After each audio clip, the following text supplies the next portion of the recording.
Good afternoon, everyone. This is Quill at Curious Curio Conjurations here in Medford, Wisconsin. And today we're doing an affirmation card lesson that ties in with our divination of the day, which was how to ask the universe for a raise. So if you're curious about that, go ahead, look at the previous videos because they all kind of go together. And we are using the Super Attractor deck by Gabrielle Bernstein. I've had this deck for a little while now. This is probably my favorite affirmation card set that I own. I hands down, if I have to pick one, it always comes back to this one because I think it's simple, it's visually very appealing, and it also just kind of gives you some ideas that go along with your divination that kind of help expand upon it, because I am kind of under the belief, or at least in the practice of, I use multiple forms of divination to come up with an overall message to make a plan how to improve my life. And affirmation cards, sometimes people can be like, well, they're kind of, I don't know, they're kind of woo-woo, they're kind of, just not, they're not as, sometimes they don't come across as strongly as like the Norse runes or the Mexican Loteria or the tarot or the oracle cards. Sometimes they get kind of dismissed. But I think they do actually have value. I think words have power. And so affirmation cards can totally give us a little bit more fleshing out of our divination. So today's card is, it's good to feel good. And it's, again, right by itself, what does that mean even? Like, it's good to feel good. Well, yeah, you eat ice cream. It's great in the moment, but have you ever had it where you eat the pint of ice cream? Obviously I have, and it felt great in the moment, but then you're like, why did I do it? So feeling good is kind of a tricky wicket right there.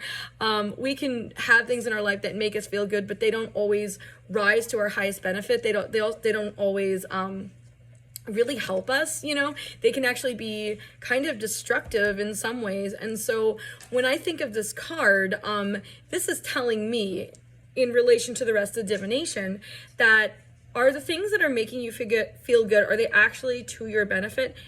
And the other thought that I had with it was, have you ever been very gifted? Let's say you're a singer, okay? Let's say you were a really great singer, and you're in choir and you have people that are jealous of you. Like, you're back in high school, you're in choir or whatever, and there are people that are just like, they're mad at you. They're like, you shouldn't be like putting on airs. You shouldn't be doing this. Oh, you're making everyone, they bring you down because they're down. Forget those people. That's what this card is saying. Forget those people. If you're in a situation where you can't shine because you're worried about what other people might say, the haters, so to speak, you're not in a good situation. Sometimes we need to sing like, it's an old adage, but like to sing like no one's listening, to kind of just shine at our best and not be worried, because we're always going to encounter these people that are like, man, let me just put this person down. Let me make them feel like garbage. They're just a part of life. And so it is beneficial for us to take our skills and apply them at what we're good at. Okay. If we're good at singing, we're good at art, we're good at, let's say art and drawing. Wow, that was one. But drawing is a part of art. If we're good at sculpture, whatever we're good at, we should be doing those things, because ultimately they're going to make us happy. Those are the things that are going to make us feel good about ourselves, because even if we suck at it, even if like we really like drawing, but maybe we're not quite there yet, we keep practicing, we're going to get better. We're going to feel fulfillment, because each time that we draw something, we are learning new skills, we're practicing and we're honing, or in the process we discover drawing's not for me, but maybe ceramics is. And so we find another creative outlet. So we can't allow ourselves to kind of be held down by these people, because they're going to continue to do it. Once they realize that they can hold you down and control you, they'll do it over and over and over again, and you'll feel caged. I encountered this once in life with someone who just was like, you're too much. You talk too much, and everything just comes easy for you, because they were really insecure about themselves. And that was kind of sad, actually. But at the time, I was like, oh my gosh, maybe it is me. Maybe I am doing something wrong. No, I was being my authentic self. I like to do ritual. I like to write.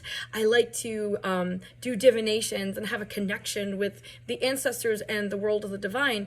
And I I like it, you know, and it makes me feel good. And so there is nothing wrong with me doing that. And if, again, it only becomes a problem when you're inhibiting someone else from shining to their brightness. If I was going in and doing all the rituals and doing all the writing and no one else could do it, well, then that would be a problem. But if I'm just one card to pick, you know, if I'm just one person doing it off on my own and people have the decision to, you know, go to another ritual, read another blog article, something else like that, then that's totally fine.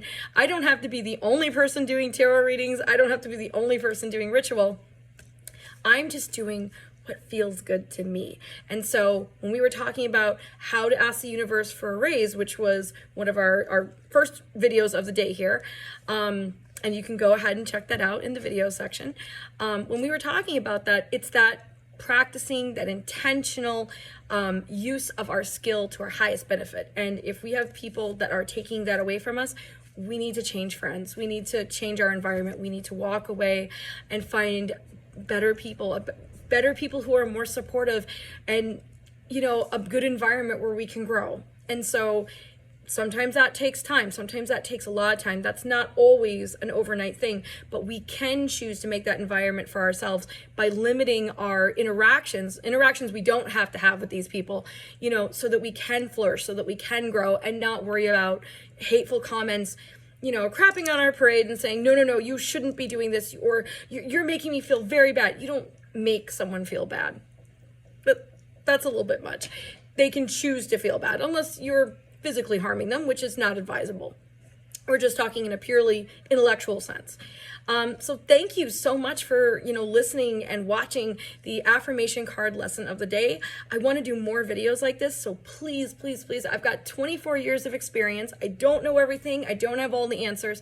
However, I like to help people find things that work for them. So if you have a question about something related to paganism, witchcraft, spell work, manifestation, success work, divination, I mean, all the things, ask in the comments and I will try to do that because I'm making these videos for you.